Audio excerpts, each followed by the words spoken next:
Voilà, donc moi je porte le réseau régional de recherche en intelligence artificielle, qui est un réseau très récent. Le but de ce réseau, c'est de fédérer de manière assez informelle, flexible, agile, les chercheurs et les acteurs en fait de la recherche en intelligence artificielle en Nouvelle-Aquitaine. Donc c'est un réseau qui se veut vraiment ouvert, hein, et aussi pour les industries, pour les PME, peut-être un point d'entrée en fait pour vous, pour trouver des experts, pour trouver peut-être des gens qui ont du recul sur ce qu'on vous propose et sur les technos qu'on vous vend. D'accord. Donc on peut peut-être vous aider à éclairer, à éclairer tout ça.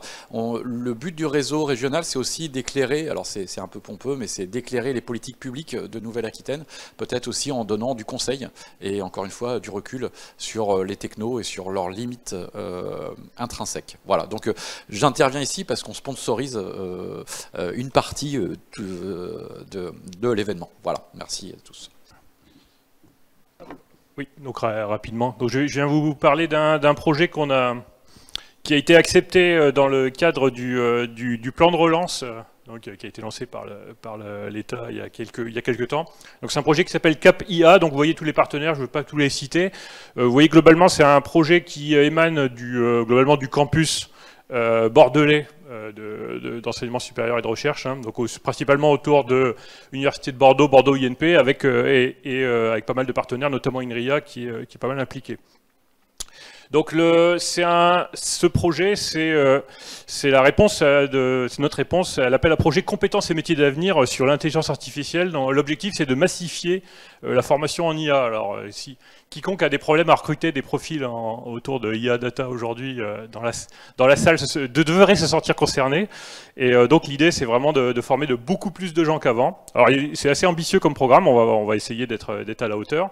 Donc, avec essentiellement deux grandes phases. Hein. Une phase vraiment massifier la formation dans le cœur d'IA, donc vraiment avec des formations spécifiques IA, data, optimisation, etc.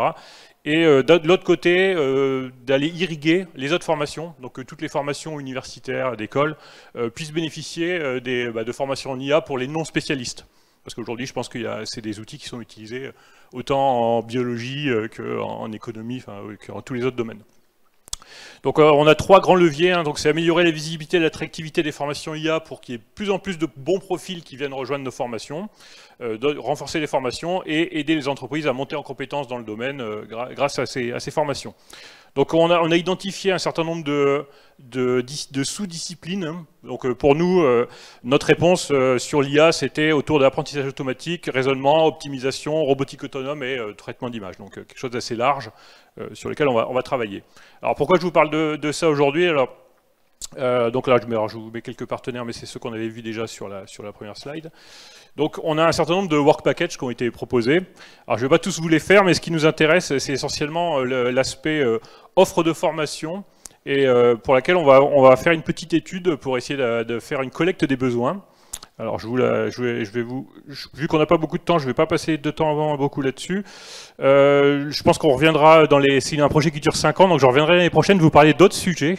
Notamment le tiers-lieu IA Data qu'on va créer pour faire se rencontrer les étudiants, les entreprises, les chercheurs et les enseignants autour de projets, autour de données partagées. Donc ça, je pense que ça sera le sujet de l'année prochaine. Mais cette année, ce qui nous intéresse en particulier, c'est le diagnostic des besoins qui va être fait en collaboration avec Aerospace Valley. Et en fait, on s'est aperçu qu'il y avait beaucoup de travaux sur l'offre de formation, mais assez peu sur la demande des entreprises. Et donc, on va essayer de réaliser un diagnostic du besoin des entreprises en IA, alors autour de la Nouvelle-Aquitaine et puis un petit peu plus large, parce qu'Aerospace Valley, ça couvre jusqu'à Toulouse.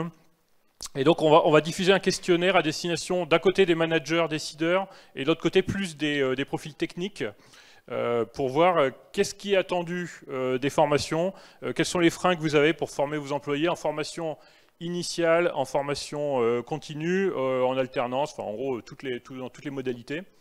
Alors on avait déjà fait une tentative de diagnostic au moment de monter le projet, on l'avait fait un peu rapidement parce qu'on était un peu dans l'urgence. On n'a pas eu beaucoup de réponses. En tout cas, on ne va pas pouvoir faire des stats avec le nombre de réponses qu'on a reçues. Donc, si au moment où vous allez recevoir des demandes pour répondre à ces questions-là, si vous voulez que vos besoins soient pris en compte, il faut y répondre. Sinon, vos besoins ne seront pas pris en compte. Donc, c'est un projet qui est important pour nous. Ça va nous permettre de vraiment structurer la formation, en tout cas sur Bordeaux, puis après de pouvoir irriguer sur toute la Nouvelle-Aquitaine. Donc on compte sur vous pour participer à cette étude. Donc voilà, merci beaucoup.